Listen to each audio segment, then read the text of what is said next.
নমস্কার, welcome to astro console. আজকে বলবো মীন রাশির মাসিক রাশিফল অক্টোবর 2025। মীন রাশির জন্য অক্টোবর মাস মনে রাখার মতো মাস হবে। এটা শুধু কথার কথা নয়, তার পিছনে কারণ আছে, এটা আমি বলবো। এটা বলতেই আমি আজকে শুরু করছি এই ভিডিওটা। আজকের বিষয়টা আমি শুরু করছি, আজকে রাশিফলের বিষয় আর অক্টোবর মাসের বিষয়। তো এটা এই অক্টোবর মাস আমাদের পরিবর্তনের মাস।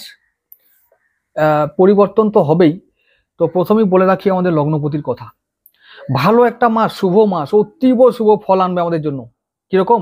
আচ্ছা, প্রথমে শুরু করি তাহলে এই ব্যাপারটা বলে, তারপরে তো আছি আরো অন্যান্য গ্রহ। প্রথমে দেবগুরুকে দিয়ে শুরু করি, আমাদের লগ্নপতি না? তো লগ্নপতিকে আমাদের দেবগুরু। আচ্ছা, তিনি লগ্নপতি ছাড়াও আর কি পতি? দশমপতি। দশমপতি মানে কি? মানে কর্মপতি। মানে আমাদের জীবনে কর্ম কেমন হবে, আমরা কেমন কর্ম করব, কি কোথায় করব, কিভাবে করব, কর্ম থেকে কতটা আয় করব, সবকিছু কে কন্ট্রোল করে? দেবগুরু। আমাদের আমাদের লগ্নপতি। তাহলে লগ্নপতি কোথায় আছে এখন? আমাদের লগ্নপতি আছে এখন চতুর্থ ভাবে। তো এমনিতেই এখন কর্মটর্ম বেশ ভালোই চলছে, বেশ চলবে, যেমন চলছিল তেমন চলবে। আর শরীর স্বাস্থ্য বেশ ভালো আছে। মাসের শেষের দিকে না দেবগুরু আমাদের লগ্নপতি তিনি পঞ্চম ভাবে যাবেন, আমাদের পঞ্চম ভাবে গো, ত্রিকোণ ভাবে যাবে। জানো তো, দারুণ ব্যাপার, দারুণ। কেন্দ্র থেকে যাবে ত্রিকোণ ভাবে। তো ত্রিকোণে যদি কোনো গ্রহ যায় বা যখন যায়, তিনি বলবান বলবান আরো বলবান হয়ে ওঠেন। এটা এক নম্বর পজিটিভ ঘটনা।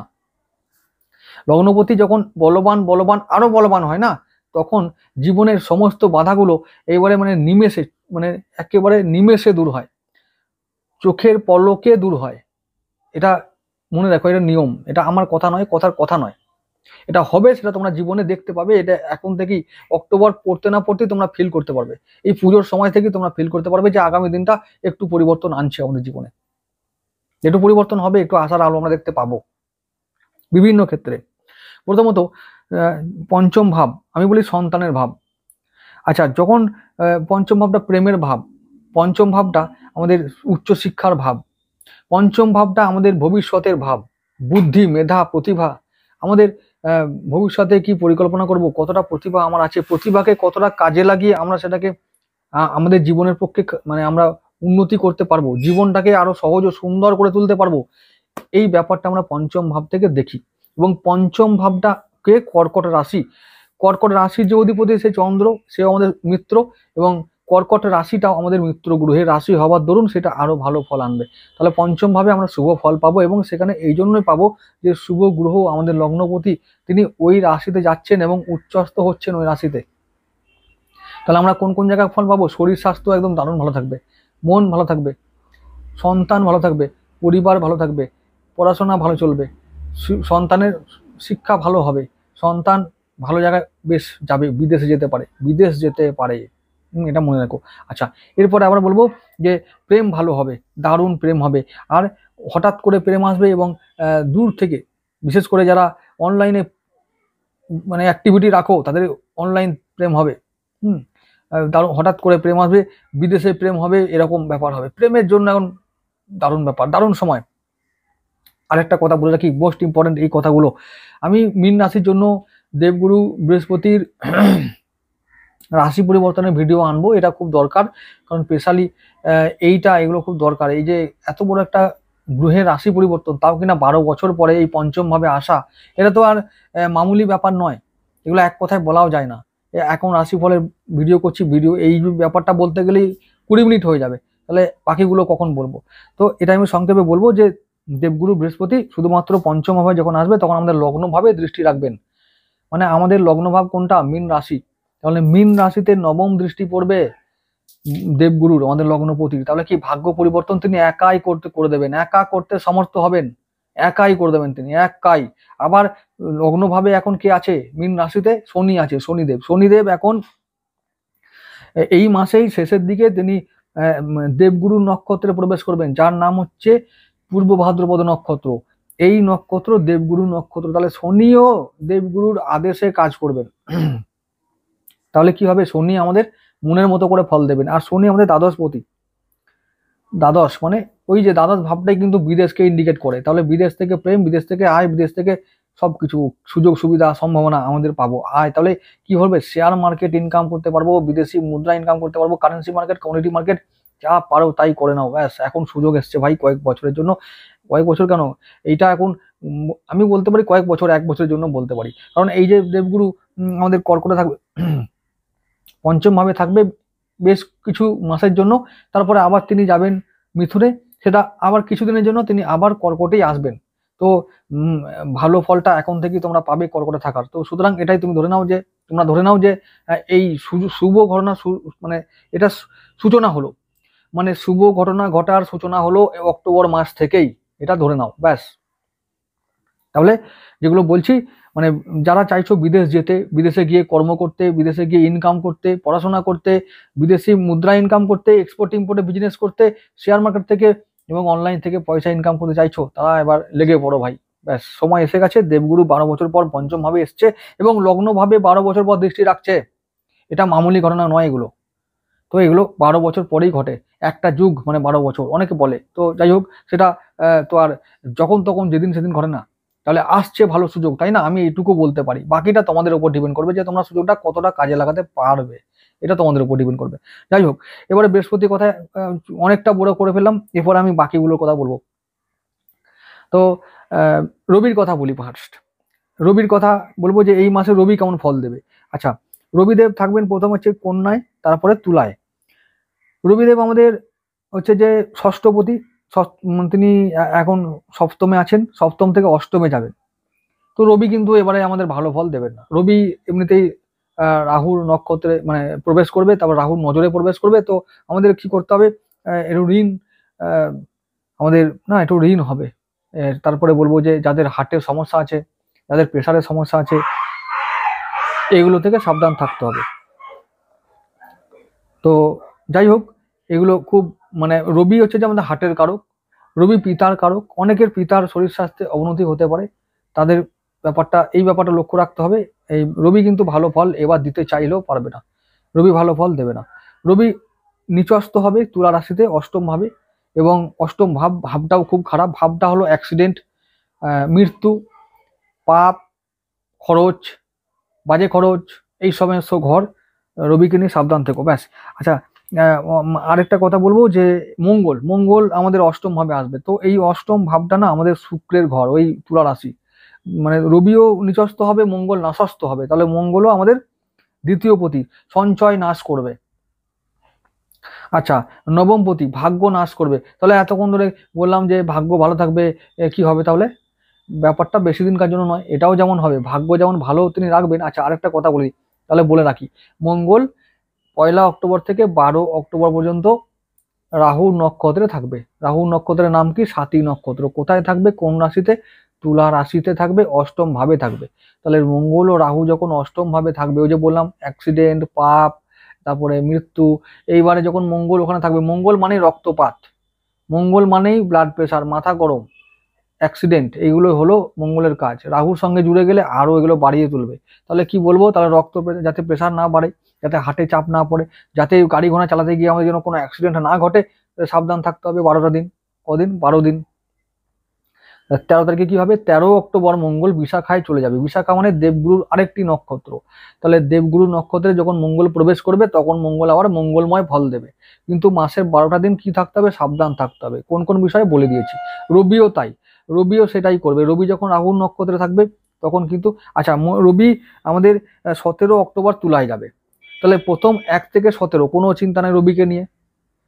আচ্ছা, 17তে তুলায় যাবে, তুলায় গিয়েই কিন্তু রবি কোনো খারাপ কিছু ফল দেবেন না, কারণ রবি চিত্রায় যাবে। প্রথমে চিত্রা, তারপর স্বাতী, তারপর বিশাখা। তাহলে চিত্রায় যাবে, চিত্রায় থাকলে তখন মঙ্গলের নক্ষত্রে থাকবে, তখন মঙ্গল খুব একটা আমাদের ভালো ফল দেবে। তাই মঙ্গলও ভালো থাকবে, রবিও ভালো থাকবে, রবি কেটে চিন্তা নেই। বিপদ কখন বাঁধবে? বিপদ বাঁধবে ওই 22 তারিখের পর থেকে। রবি যখন স্বাতী নক্ষত্রে প্রবেশ করবে, তখন 22 থেকে ওই হয়তো 30 তারিখ কি ওইদিকে পরের মাসের 1 তারিখ পর্যন্ত একটু সাবধান থাকতে হবে।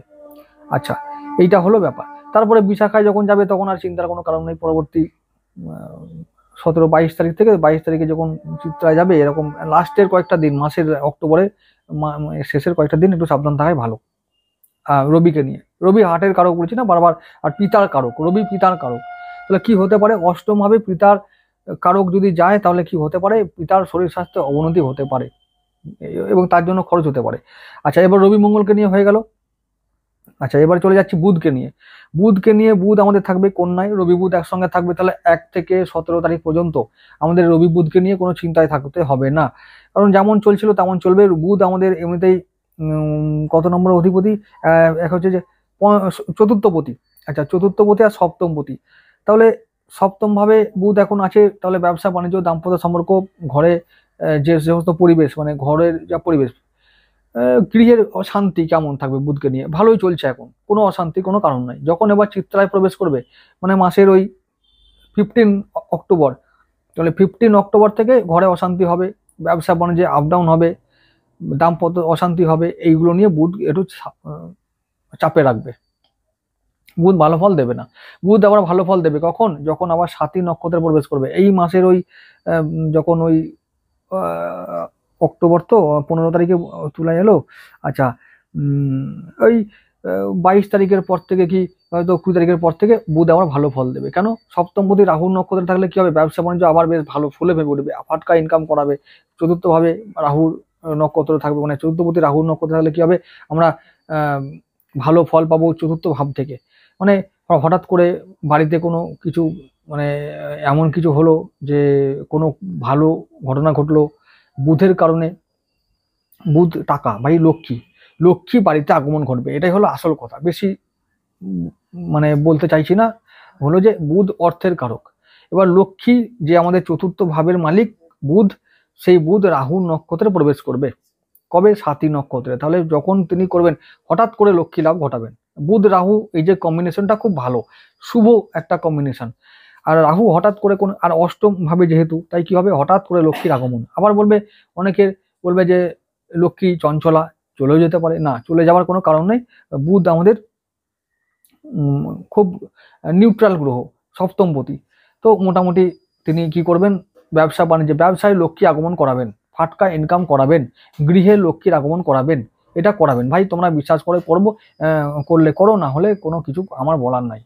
এবার বাকিটা তোমাদের মিলে, আমাকে বিশ্বাস করতে হলে কি করতে হবে, 1 মাস ফলো করতে হবে। সাপ্তাহিক রাশিফল দিচ্ছি, সেগুলোকে ফলো করতে হবে, মেলাতে হবে, তারপরে আবার বুঝতে হবে যে হ্যাঁ লোকটা ঠিক বলছে না ভুল বলছে। এটাই হলো ব্যাপার। তাহলে বুধ কিন্তু এই মাসে 80% ভালো রেজাল্ট দেবে। ঠিক আছে, বুধকে ব্যবহার করে নাও। বুধ রাহুর নক্ষত্রে থাকবে, মানে হলো যে বুধ উটপটাং টাকা, ফাটকা ইনকাম, তো এইসব দেবে। তো বুধ আমি বলেছি, বুধ অর্থ বুদ্ধির কারক, সময়ের কারক। অর্থ বুদ্ধি সময়কে সবাই কাজে লাগাতে পারে না ভাই। তো এই ব্যাপারটা, মানে অর্থ বুদ্ধি, অর্থকে কাজে লাগিয়ে অর্থ ইনকাম করাটা বুদ্ধির প্রয়োজন হয়। তো সেই ব্যাপারটা করতে গেলে মানে বুদ্ধি লাগে, বুদ্ধির অর্থ চাইতো, অর্থে ওই যে টাকায় টাকা বাড়ে, পাপে পাপ বাড়ে, জলে জল বাড়ে, শুনেছো তোমরা। তো তাহলে কি হলো, টাকা লাগাও, টাকা বাড়বে। বুধ ভালো ফল এইবারে 80% দেবে, এটা আমার কথা। বাকিটা তোমাদের ব্যাপার, তোমাদের ভাগ্য, তোমরা বুঝে নাও। আচ্ছা, এরপরে চলে যাচ্ছি আমাদের রবি বললাম, মঙ্গল বললাম, বুধ বলেছি, শুক্রের কথায়। শুক্র কি বলেছি, শুক্র আমাদের তৃতীয়পতি না, তৃতীয়পতি। তো আর দিকে অষ্টমপতি, শুক্র কিন্তু ভালো ফল দেবে না। অষ্টমপতি অষ্টমে আসবে কিছুদিন পরেই, কিন্তু এই মাসে থাকবে তিনি সপ্তম ভাবে, তাহলে ব্যবসা বাণিজ্যে একটু প্রভাব ফেলবে। শুক্র কিন্তু শত্রু গ্রহ, হ্যাঁ শত্রু, তাই কি বলবো, ব্যবসা বাণিজ্যে প্রভাব ফেলবে, ব্যবসা বাণিজ্যে শুক্রের দ্বারা ক্ষতি হবে। তাই শুক্রের দান করে দাও। কি বললাম, প্রতি শুক্রবার, এই যে দুর্গাপুজো আসছে, এখন দুর্গাপুজোর সময় কি করবে, কুমারী পুজো যখন হবে তখন কুমারী মাকে দান করে দাও, পুজো দিয়ে দাও, তাকে ভক্তি করো, তার থেকে আশীর্বাদ নাও, ব্যাস শুক্রের প্রতিকার হয়ে যাবে। আর 12 মাসের জন্য কি করবে, 12 মাসের জন্য ওই কুমারী মেয়েদেরকে সাদা দ্রব্য দান করো, সাদা মিষ্টি খাওয়াও, সাদা পায়েস খাওয়াও, বাড়িতে ডেকে এনে খাওয়াও, দান করো। দেখো শুক্র কি ভালো ফল দেয়, দেখে নাও। বুড়ো আঙুলে কি পড়বে, এই বুড়ো আঙুলে রূপোর আংটি পড়বে, ঠিক আছে, দারুণ ভাবে ফল দেবে, দেখবে শুক্র, লাক্সারি দেবে, দারুণ ব্যাপার। তো শুক্র এবারে ব্যবসা বাণিজ্যে একটু প্রভাব ফেললেও এতটাও প্রভাব ফেলবে না যে খুব খারাপ হবে। তো মোটামুটি ব্যবসা আমরা করতে পারবো, এখান থেকে আয়, উটপটাং আয় করতে পারবো, ঠিক আছে, ভালো আয় হবে। আচ্ছা, এরপরে কার কথা বলবো, বৃহস্পতির কথা বলেছি, ভালো ফল দেবে। রবির কথা বলেছি, সেও ভালো মোটামুটি ফল দেবে। আচ্ছা, মঙ্গল তাই সেই মিডিয়াম ফল দেবে। বুধ সেও 80% ভালো ফল। বৃহস্পতি ভালো ফল বলেছে। আর শুক্র বললাম। শনি রাহুর কথা বাদ আছে। শনি রাহুটা কি হবে, শনি লগ্নে আছে ভাই, শনি এবারে ওকে নিয়ে কোনো ভয় নেই। শনি বৃহস্পতির নক্ষত্রে থাকবে, আসবে এই মাসের শেষের দিকে। তো শনিও আমাদের মনের মতো ফল দেবে, আয় দেবে এবং বিদেশ থেকে যত রকমের সুযোগ সুবিধা আছে বা অনলাইন থেকে যত রকমের সুযোগ সুবিধা আছে সেগুলো তিনি খুলে দেবেন। ব্যাস, এবার তোমরা কাজে লাগাও, বাকিটা তোমরা না হলে বুঝে নাও, কিছু করার নেই। আয় ভালো দেবে, উটপটাং শনি আয় দেবে। আচ্ছা, রাহু দ্বাদশেই আছে মানে হলো যে দ্বাদশে রাহু মানেই হলো এই আগামী 6 মাস অতিক্রম করেছি আর 1 বছর, আগামী 1 বছর মানে ইনকাম করো। রাহু মানে অনিশ্চিত, রাহু মানে রাজা, রাহু মানে কলিযুগের দেবতা। ব্যাস, ওকে ফলো করো, ইনকাম নিয়ে অর্থ নিয়ে চিন্তা কিছু করতে হবে না, তো ভালো ফল পেয়ে যাবে। ব্যাস, হরি বল। রাহুর কি করতে হবে? রাহুর দান করতে হবে, শনিবার দিন রাহুর দান করো কালো দ্রব্যের, ব্যাস ভালো ফল পেয়ে যাবে। আচ্ছা, এবারে একটা কথা বলবো, যেটা বললাম এই মাসটা কি হলো তাহলে মীন রাশির জন্য ভালো একটা মাস, কিছু প্রাপ্তি হবে। আচ্ছা, মীন রাশির পরবর্তী ভিডিওটা আনবো, সাপ্তাহিক রাশিফল তো আছেই, চোখ রাখলে ভালো হবে, আরো অনেক কিছু বলতে পারবো, সুযোগ পাবো। আচ্ছা, এরপরে যে ভিডিওটা হলো যে দেবগুরু বৃহস্পতি রাশি পরিবর্তন, আশা করি তোমরা দেখবে, চোখ রাখবে, এবং সেখানে আরো ডিটেলসে বলবো আরো কোন কোন দিকে সম্ভাবনা আমাদের আসছে। ভিডিও বড় হয়ে যায় ভাই, খুব ভয় লাগে, খুব তো দর্শক নেই ভাই, বলে মানে খুব যে দিলেই দেখবে আর সবটাই দেখবে, তো ওই জন্য বলতে চাই না ভাই, পারি না, চাইলেও পারি না। যাই হোক, তোমরা এই মাসটা ভালো করে কাটাও, উৎসবের মাস তোমাদের উৎসব মুখর হয়ে উঠুক জীবন ও ভাগ্য, আলোকের উৎসবে বা আলোর উৎসবে তোমাদের জীবন আলোকময় হয়ে উঠুক, জীবন ভাগ্য ভবিষ্যৎ আলোকময় হয়ে উঠুক, অন্ধকার দূর হোক জীবন থেকে, এই কামনা করি, এই প্রার্থনা করি। তো ভালো থেকো সবাই, দেখা হবে আবার আগামী ভিডিওতে।